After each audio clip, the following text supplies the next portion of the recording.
और एक बार फिर से रुख करेंगे लोकसभा का। Below red color sticker, abstain below yellow color sticker. It is essential to keep both the buttons pressed till another gong is heard. Honorable members may please note that their votes will not be registered if buttons are kept pressed before the first gong or both buttons are not kept simultaneously pressed till the second gong. Honorable members can see the final result few seconds after the second gong. Honorable members can check their vote on individual result display boards installed on either side of Honorable Speaker's chair, multimedia device, and also on the yes/no/abstain button. In case vote is not registered, or if any member wishes to change their vote, they may call for voting through slips.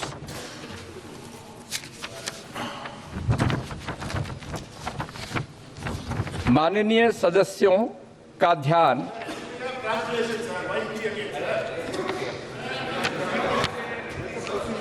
ध्यान स्वचालित मतदान recording प्रणाली का संचालन करने से संबंधित बिंदुओं की ओर आकर्षित किया जाता है। प्रत्येक माननीय सदस्य को मत विभाजन आरंभ होने से पूर्व अपना स्थान ग्रहण करना चाहिए और इस प्रणाली का संचालन उस स्थान से ही करना चाहिए। जब माननीय अध्यक्ष अब मत विभाजन बोलेंगे तो महासचिव मतदान बटन को एक्टिवेट करेंगे और इसके साथ साथ गोंग की ध्वनि सुनाई देगी। मतदान के लिए केवल गोंग की ध्वनि के बाद ही, कृपया ध्यान दें कि केवल गोंग की ध्वनि के बाद ही माननीय सदस्य हेडफोन प्लेट पर मल्टीमीडिया डिवाइस के बाईं ओर लगे वोट सिक्योर बटन और हेडफोन प्लेट पर दाईं ओर लगे निम्नलिखित बटनों में से कोई एक बटन साथ साथ दबाएं। हाँ, हरे रंग के स्टिकर के नीचे नहीं, लाल रंग के स्टिकर के नीचे। मतदान में भाग नहीं लेना, पीले रंग के स्टिकर के नीचे। गोंग ध्वनि दूसरी बार सुनाई देने तक दोनों बटनों को दबाए रखना अनिवार्य है। माननीय सदस्य कृपया नोट करें कि उनके मत दर्ज नहीं होंगे यदि बटनों को पहली गोंग ध्वनि सुनाई देने से पहले दबा दिया जाता है या दोनों बटनों को दूसरी गोंग ध्वनि सुनाई देने तक एक साथ दबाकर नहीं रखा जाता है। माननीय सदस्य दूसरी गोंग ध्वनि के कुछ सेकंड के पश्चात अंतिम परिणाम वास्तव में देख सकते हैं। माननीय सदस्य माननीय अध्यक्ष के आसन के किसी भी तरफ संस्थापित व्यक्तिगत परिणाम डिस्प्ले बोर्डों पर, मल्टीमीडिया डिवाइस पर और हाँ/ना/मतदान में भाग नहीं लेने वाले बटन पर भी अपने मत को जांच कर सकते हैं। मत दर्ज नहीं होने की दशा में अथवा यदि किसी सदस्य अपने मत में परिवर्तन करना चाहते हैं तो वे पर्ची के माध्यम से मतदान की मांग कर सकते हैं। माननीय सदस्यगण, महासचिव जी ने आपको डिटेल चर्चा करके विषय बताया, लेकिन मैं समझता हूं कि क्योंकि इस सदन में पहली बार मतदान हो रहा है और पहली बार मतदान प्रक्रिया में कुछ परेशानियां आप सब सदस्यों को अनुभव हो सकती है। हमारी तरफ से इसको कई बार अभ्यास किया गया है, लेकिन मतदान पहली बार किया जा रहा है। अगर कोई संशोधित करना होगा तो हम सब इसको संशोधित भी करेंगे और किसी माननीय सदस्य को अगर बटन दबाने में परेशानी होगी तो इस बार हम व्यक्तिगत रूप से उसकी पर्ची के लिए भी अलाउ करेंगे। और प्रश्न ये कि विधेयक को पुनर्स्थापित करने की अनुमति प्रदान की जाए। जो सदस्य इसके पक्ष में हाँ कहें, जो सदस्य विरोध में ना कहें। मेरे विचार में निर्णय ना वालों के पक्ष में हुआ। जी, अब मतदान नाउ डिवीजन। महासचिव,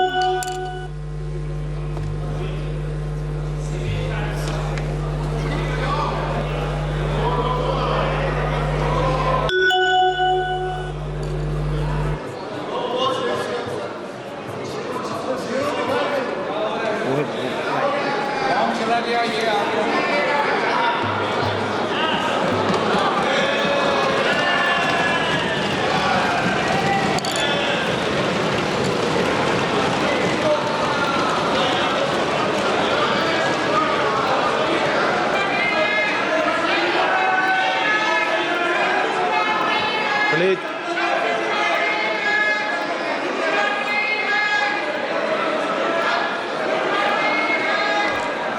क्या मान्य सदस्य तरीका है? मैंने पहले ही स्पष्ट कर दिया है। नो, एक मिनट प्लीज। मान्य सदस्य प्लीज आप बैठिए। प्लीज मान्य सदस्य,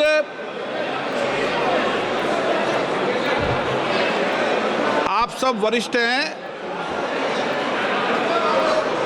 अरे मान्य सर प्लीज प्लीज एक मिनट, एक बार दोबारा कराएंगे। रुको, एक बार दोबारा कराएंगे। हाँ, ऑब्जेक्शन है, उनको पर्ची दे दीजिए। मैं माननीय सदस्यों से पुनः आग्रह करता हूं। मैं माननीय सदस्यों से, प्लीज बैठिए, एक बार सुनिए। मैं माननीय से पूरा आग्रह करता हूं। मैंने पूर्व में भी कहा था, ये पहली बार मतदान की प्रक्रिया इलेक्ट्रॉनिक तरीके से कर रहे हैं। अगर किसी माननीय सदस्य को कोई आपत्ति हो तो वह अपने मत को पर्ची के माध्यम से भी संशोधित कर सकता है।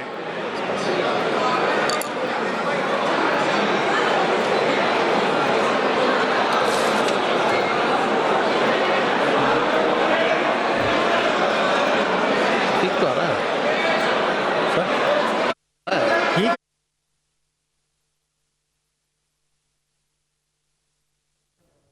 तो देखिए, इस वक्त की अहम खबर आपको बता दें। एक देश एक चुनाव बिल को लोकसभा में चर्चा के लिए स्वीकार करने के विरोध में 149 वोट फिलहाल पड़े हैं।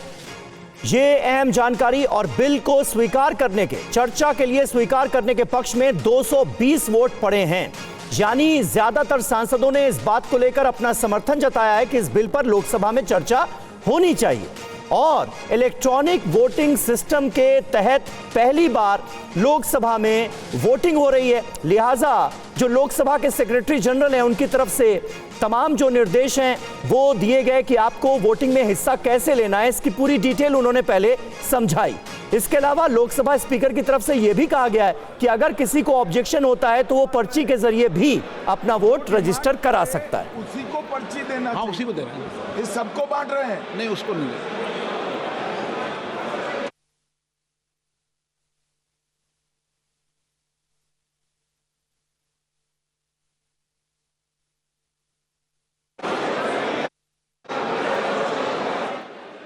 तो ये तस्वीरें आप देखिए।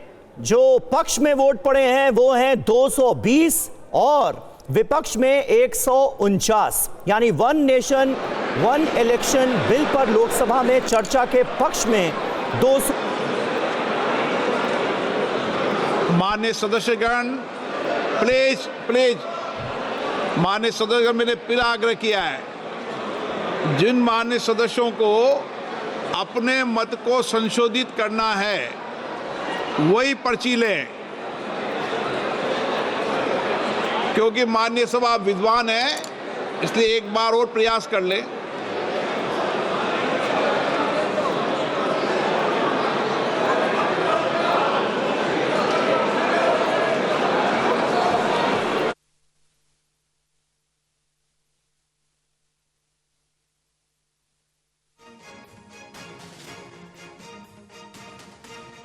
खबर आपको बता दें, एक देश एक चुनाव बिल पर चर्चा के लिए एक बार फिर वोटिंग होगी। जैसा कि हमने आपको पहले ही बताया कि इलेक्ट्रॉनिक वोटिंग सिस्टम के जरिए पहली बार लोकसभा के अंदर वोटिंग हो रही है, लिहाजा एक मौका और दिया गया है सांसदों को वोटिंग का। अब दोबारा वोटिंग हो रही है।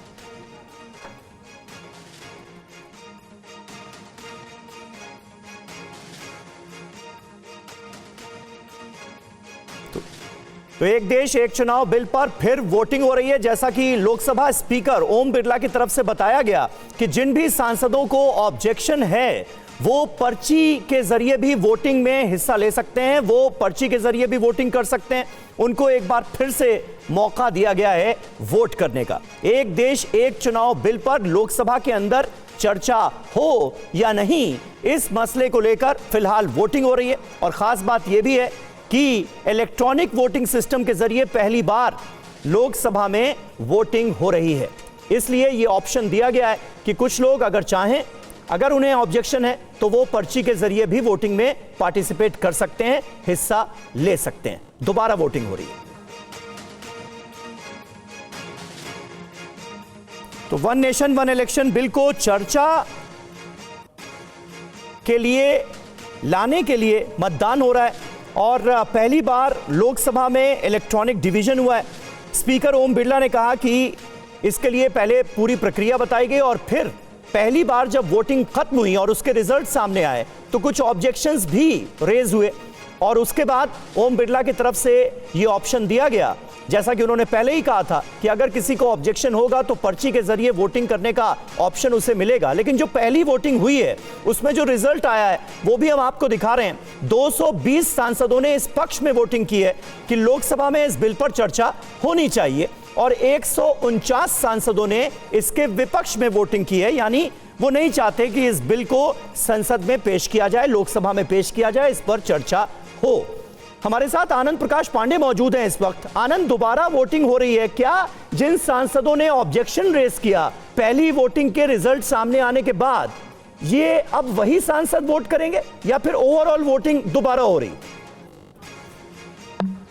नहीं, अभी ओवरऑल वोटिंग दोबारा होगी। जैसे कि स्पीकर ने कहा है कि चूंकि पहली बार इलेक्ट्रॉनिक वोटिंग हो रही है नई संसद में, तो ऐसे में कुछ सांसदों को दिक्कत हो सकती है, तो इसलिए पहली बार जो वोटिंग हुई उसमें आपने नंबर्स दिखाए। एक बार फिर से स्पीकर ने कहा कि हम एक बार और मौका देते हैं, तब एक बार फिर से सभी सांसद जो है वो वोटिंग करेंगे। हालांकि पहले उन्होंने कहा था, जैसे कि अमित शाह ने खड़े होकर कहा कि अगर किसी को लग रहा है कि उनका अगर मत जो है वोट अगर दर्ज नहीं हुआ है तो पर्ची से अपने वोट को करेक्ट करा सकते हैं, लेकिन स्पीकर ने एक बार फिर से मौका दिया है, तो एक बार फिर से वोटिंग होगी। और जो वोटिंग के पहली बार नतीजे हैं कमोवेश वही नतीजे अगली बार में भी रहेंगे, कुछ एक अंतर हो सकता है, लेकिन इतना जरूर है कि जो नतीजे पहली बार है उसमें ज़्यादा बदलाव होने नहीं जा रहा है। और सरकार को इस बिल को इंट्रोड्यूस करने के लिए, पेश करने के लिए सिंपल मेजोरिटी चाहिए, तो सिंपल मेजोरिटी से कहीं ज़्यादा सरकार के पास अभी सदन में जो लोग मौजूद है वो उतना बहुमत है, तो ऐसे में ये बिल आराम से इंट्रोड्यूस होगा। और उसके बाद अगला स्टेप होगा कि कानून मंत्री जो है फिर खड़े होकर इस बिल को जेपीसी में भेजने के लिए प्रस्ताव पेश करेंगे। तो ऐसे में इस बिल का पेश होना तो लगभग तय होगा। एक बार और जो हो रही है फॉर्मेलिटी हो रही है, क्योंकि लेकिन आनंद एक खास बात यह है कि इस बिल को पेश किया जाए, इस पर चर्चा हो, इसके पक्ष में अभी जो वोटिंग रिजल्ट हमारे सामने है वो आंकड़ा है 220 का। अगर एनडीए की स्ट्रेंथ की बात की जाए तो वो आंकड़ा है 292 का, 292 का। ये फर्क क्यों आ रहा है? हो सकता है कि बहुत सारे सांसद जो हो मौजूद नहीं हो, इसके अलावा ये भी हो सकता है कुछ मंत्री जो है अभी राज्यसभा के अंदर मौजूद हैं क्योंकि संविधान पर चर्चा चल रही है, और इसके साथ साथ कुछ एनडीए के सांसद भी हो सकते हैं कि उनका भी जो मत है या उनकी वोटिंग जो है वो दर्ज नहीं हो पाई है इलेक्ट्रॉनिकली। तो इसलिए जब दोबारा एक बार वोटिंग हो रही है तो उसमें जो आंकड़े आएंगे उससे तस्वीर और साफ हो जाएगी। तो जाहिर तौर पर सरकार के पास इस बिल को इंट्रोड्यूस कराने के जो सिंपल मेजोरिटी चाहिए, सिंपल मेजोरिटी है, वो आंकड़ों में साफ नजर भी आ रहा है। तो ऐसे में इस बिल को पेश करने में कोई दिक्कत नहीं है। और अगला स्टेप जैसे कि मैंने बताया जेपीसी को जाएगा, और अपोजिशन जो बार बार ये बात कर रहा है, अपोजिशन भी कह रहा था कि जेपीसी में भेजने के वो पक्ष में है, लेकिन उन्होंने उसके पहले इस बिल को इंट्रोडक्शन विरोध किया था, ये कहते हुए कि इस हाउस का कॉम्पिटेंस नहीं है, अथॉरिटी नहीं है। तो ऐसे में ये वोटिंग की मांग कर ली गई है और वोटिंग के जो आंकड़े सरकार के पक्ष में, कोई बड़ी बात इसमें नहीं है। जी आनंद, एक और बात क्लियर करिए, क्योंकि लोकसभा में पहली बार इलेक्ट्रॉनिक मशीन से वोटिंग हो रही है, तो एक विकल्प स्पीकर की ओर से दिया गया कि पर्ची के माध्यम से भी वोट किया जा सकता है जिन्हें आपत्ति है, तो ये कैसे जुड़ेगा फिर? देखिए जो मेंबर्स बैठे हैं हाउस के अंदर, जब वो अपने सीट पे जो बटन लगा हुआ है रेड, ग्रीन और वाइट, उसमें अगर बटन दबाते हैं बिल के पक्ष में या खिलाफ में, तो सामने उनको अपनी स्क्रीन पे दिखता है। जो आप देख रहे होंगे स्पीकर के दोनों तरफ जो बड़ी सी स्क्रीन लगी हुई है, उसमें जिस सीट पे जो बैठा हो उसका अपना नजर आ रहा है। कई बार ऐसा होता है कि जो टाइम लिमिट के 10 सेकंड के अंदर आपको बटन को दबाए रखना पड़ता है जब आवाज़ आती है, तो उसका कुछ लोग ऐसा होता है पहले या बाद में दबाते हैं तो उनका वोट जो है दर्ज नहीं हो पाता, और सामने उनको नजर आता है कि या तो हमारा वोट दर्ज नहीं हुआ, या फिर हमने अगर ग्रीन दबाया था यानी पक्ष में दबाया था लेकिन वो रेड हो गया। तो ऐसे मेंबर्स के लिए एक सुविधा होती है कि वो बाद में पर्ची, उसी वक्त पर्ची, उनके पास पर्ची आती है, मार्क्स लेके आते हैं, वो पर्ची पे बना होता है यस, नो या फिर अब्सटेन, उस पर अपना वो जो मत होता है वो दर्ज करके फिर उसको भेज देते हैं टेबल के पास जो स्पीकर के सामने होती है। वहाँ जो लोग बैठे हैं वो कैलकुलेट करके फिर उसको जो पूरा जो वोटिंग का जो नंबर्स होते हैं उसमें जोड़ा जाता है। आपने देखा हो कि स्पीकर अक्सर जब भी नंबर्स बताते हैं वोटिंग का तो बोलते हैं सब्जेक्ट टू करेक्शन, यानी कि उसमें कुछ करेक्शन हो सकता है, उसके बाद कुछ देर बाद फाइनल फिगर आ जाता है। तो इसलिए लेकिन एक बार फिर से मौका दिया जा रहा है कि इलेक्ट्रॉनिकली, चूंकि पहली बार इलेक्ट्रॉनिक वोटिंग हुई है इस नई संसद में, तो ऐसे में दोबारा एक बार मौका दिया जा रहा है। इसमें जो आंकड़े आएंगे उसको फाइनल माना जाएगा। उसके बाद अगर किसी को आपत्ति होगी कि उनका वोट दर्ज नहीं हुआ या गलत दर्ज हुआ, तो वो पर्ची के माध्यम से अपना वोट उसमें करेक्ट करा सकते हैं। बिल्कुल। और आनंद, जो नंबर स्ट्रेंथ फिलहाल हमारे सामने है, उसमें इस पर तो किसी को डाउट होना ही नहीं चाहिए कि लोकसभा में यह बिल पेश नहीं हो पाएगा, क्योंकि बिल को पेश करने के लिए लोकसभा में इस पर चर्चा के लिए तो पर्याप्त आंकड़े मौजूद हैं ही सरकार के पास। जी बिल्कुल, पेश होने के लिए सिंपल मेजोरिटी चाहिए। सिंपल मेजोरिटी सरकार के पास है, वो आंकड़े में भी नजर आ रहा है। सिंपल मेजोरिटी से कहीं ज़्यादा, लगभग 60-70 वोट सरकार के पास अभी ज़्यादा है। लेकिन ये जरूर है कि बीजेपी ने भी और कांग्रेस ने भी आज के लिए व्हिप जारी किया था अपने मेंबर्स को। तो ऐसे में जो मेंबर्स, जो मंत्री नहीं है और जो दूसरे हाउस के मेंबर नहीं है, अगर वो सदन में मौजूद नहीं, जाहिर है उनके खिलाफ पार्टी कुछ एक्शन ले सकती है या फिर उनको नोटिस भेज सकती है कि व्हिप होने के बाद भी, क्योंकि सरकार को इस बात का अंदेशा था कि इसके इंट्रोडक्शन के खिलाफ ही वोटिंग की मांग की जाएगी। इसलिए कल ही बीजेपी ने असल चैलेंज बिल को पेश करना नहीं बल्कि बिल को पास कराना है, क्योंकि उसके लिए 2/3 बहुमत की जरूरत होगी। यानी अगर आंकड़ों के हिसाब से देखें तो 362 सांसद, तो ये एक बड़ा चैलेंज है सरकार के सामने। शुक्रिया आनंद आपका इस जानकारी के लिए।